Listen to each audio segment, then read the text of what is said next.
Hello friends, welcome to the यर्स foundation. आज हम गुप्त काल के पार्ट 2 का अध्ययन करेंगे। जिन्होंने चैनल को सब्सक्राइब नहीं किया है, चैनल को सब्सक्राइब कर सकते हैं ताकि आपको वीडियो टाइम टू टाइम मिलते रहे।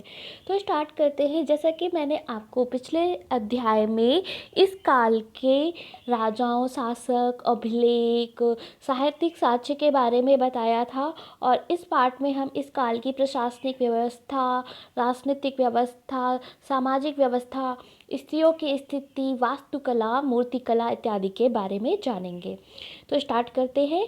सबसे पहले आप ये जान लीजिए, इस शासनकाल की प्रशासनिक व्यवस्था में, जैसा कि पिछले चैप्टर में मैंने बनाया था, जो चंद्रगुप्त थे उन्होंने स्वयं को महाराजाधिराज की उपाधि से संबोधित किया था। और ये कहाँ करते हैं? इनके अभिलेखों में लिखा हुआ है कि महाराजाधिराज चंद्रगुप्त तृतीय, इस टाइप से लिखा गया है। इसी तरह परम भट्टारक, परमेश्वर, इवन जो चंद्रगुप्त द्वितीय थे, इन्होंने ना अपने नाम के आगे देव भी लगा लिया था। ये अपनी तुलना देवता से भी करते थे। तो इस तरह की उपाधियां इन राजाओं ने अपने आप को दी है।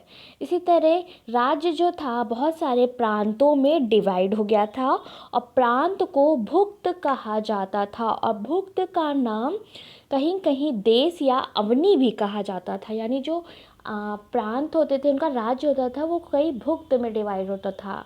अब एग्ज़ाम में पूछ लेगा कि गुप्त काल में भुक्त किसे कहा जाता, तो आपको बताना है कि प्रांत को कहा जाता था।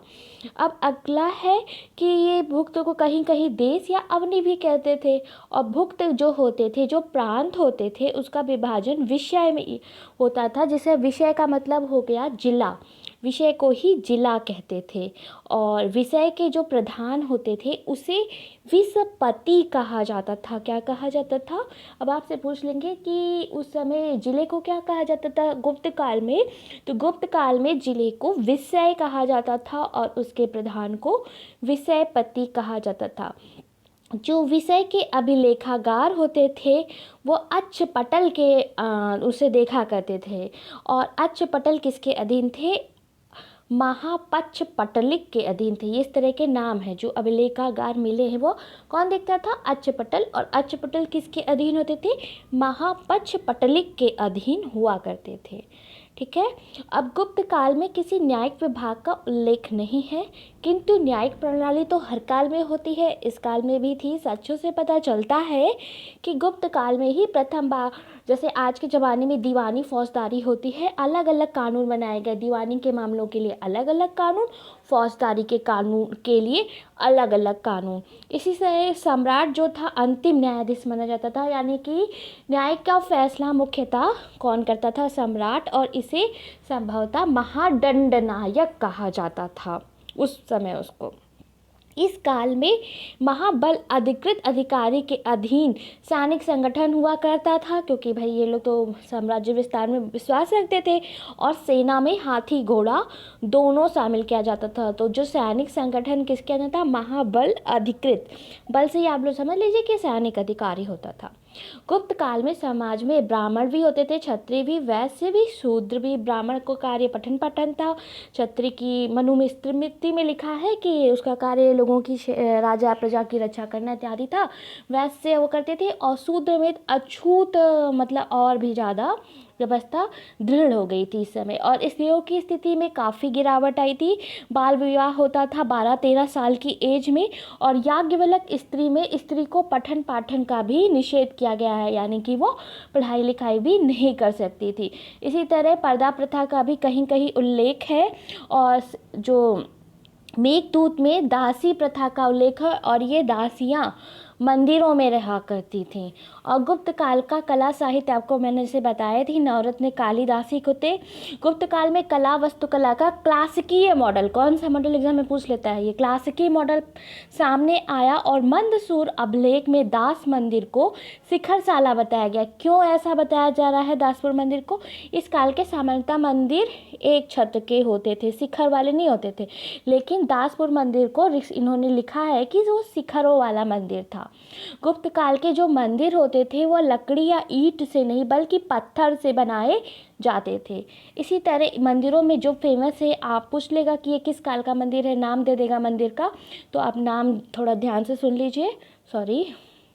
भूमरा का शिव मंदिर, तिगवा का विष्णु मंदिर, नचना कुठार का पार्वती मंदिर, देवगढ़ का दशावतार मंदिर, खो का मंदिर, भीतरगांव का मंदिर, सिरपुर का लक्ष्मण मंदिर, लांडखांड का मंदिर और दर्रा का मंदिर और उदयगिरी का विष्णु मंदिर काफ़ी फेमस था। भीतरगांव का मंदिर काफ़ी फेमस है, सिरपुर में लक्ष्मण मंदिर और देवगढ़ का दशावतार मंदिर बहुत फेमस, एग्जाम में पूछ लेते हैं मंदिरों के नाम। गुप्त काल में नागर शैली आधारित मंदिर बनाए गए हैं, ये आपको ध्यान रखना है। गुप्तकालीन शैली कैसी थी? नागर। मूर्तिकला, चित्रकला, बागकला इस काल में बहुत ही बढ़िया से विकसित हुई है और गुप्त इसलिए जाने भी जाते हैं। और मूर्तिकला में मथुरा कला, जो कि एक भारतीय कला होती है, इसका प्रयोग किया गया है। इसमें लाल रंग के पत्थर का प्रयोग किया जाता है। और किसमें? मथुरा कला में। ये मैंने आपको पहले के ही चैप्टर में बताया है। सारनाथ की जो बौद्ध प्रतिमा होती है वह मूर्तिकला का सर्वोत्तम उदाहरण है। किस काल के? गुप्त काल के। चित्रकला में जो यहाँ अजंता की जो आपने गुफाएं देखी हैं, ये मंदिर ये जो चित्रकला है यहाँ पे काफ़ी उत्कृष्ट उदाहरण मिलता है। अजंता के चित्रों में गैरिक लाल, पीला, हरा, नीला रंग का प्रयोग किया गया है। और अजंता की चित्रकला की दो तरह की थी, वो पारलौकिक थी और जो बाग चित्रकला है वो लौकिक जीवन से संबंधित है। देख ली, यहाँ लिखा भी है मैंने, बाग चित्रकला का विषय सर ये पारलौकिक कैसे कर दिया? ये लौकिक है, बाग चित्रकला का ये लौकिक है और जो अजंता थी वो पारलौकिक थी। और यह चित्रकला आवश्यक रूप से गुप्त काल की ही है। ठीक है, अब आगे स्टार्ट करते हैं। जो विशाख दत्त का मुद्रा राक्षस है, इसी काल में लिखा गया साहित्य है, हम पढ़ रहे हैं। देवी चंद्रगुप्तम और भट्टी का रावण वध और विशाख दत्त ने देवी चंद्रगुप्तम लिखा था। विष्णु शर्मा का पंचतंत्र एग्जाम में आ जाता है, जैसे विष्णु शर्मा। और पंचतंत्र किसकी है रचना? शिखर कामंदक ने लिखी थी। नीति सात, दो लिखी थी इन्होंने, नीति सात लिखी थी, नीतिशार और कामंदक। और दंडी का तो आप जानते हैं, इन्होंने एक काव्य दर्श लिखा था, एक 10 कुमार चरितम, काफ़ी है वो इन्होंने इसी काल की रचना है। धार्मिक व्यवस्था में खास तौर पे ब्राह्मण धर्म का विकास हुआ था और ब्राह्मण में भागवत धर्म का बहुत ही विस्तार हुआ था और मूर्ति पूजा काफ़ी हो गई थी और यज्ञ के स्थान पे उपासना की जाती थी। हालांकि इस काल में भागवत धर्म का ही विस्तार हुआ था और विष्णु की पूजा की जाती थी, किंतु कहीं कुमार गुप्त जो थे उन्होंने शैव धर्म को भी शरण दी थी। इसी तरह अर्थव्यवस्था में कृषि और व्यापार होता था, व्यापारियों को काफ़ी छूट दी गई थी इस काल में। इस तरह से इस धर्म का विकास होता है। इस लेसन में इतना ही। अगले लेसन में हम गुप्त उत्तर काल के बारे में पढ़ेंगे। प्लीज़ आप चैनल को सब्सक्राइब कीजिएगा और वीडियो को फ्रेंड्स के साथ शेयर जरूर कीजिएगा। Thank you so much. Have a good day.